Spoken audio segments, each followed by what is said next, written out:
Welcome to the Slop Farm. Enjoy the video. You start by making sure emojis are unlocked. This is key for using the laughing icon in Cookie Run Kingdom. Open the chat or the Only Way lobby where you plan to react and select the emoji panel. Once done, choose the laughing emoji so it's cued, you're ready to send. Do this early because timing matters.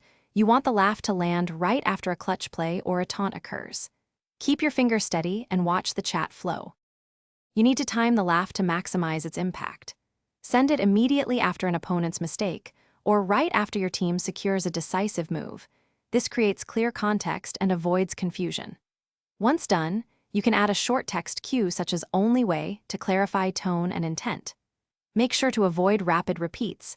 A single, well-timed laughing emoji communicates humor or mockery without triggering chat filters or annoying teammates. Pay attention to reactions. You finish by confirming that the laughing emoji appeared in chat.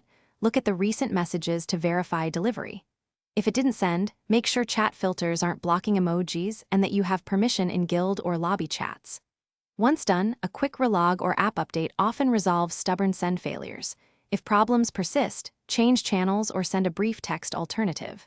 Remember, the goal is clear, timely expression, so troubleshoot quickly and get back to the game. Thanks for watching. Consider subscribing if we helped you today.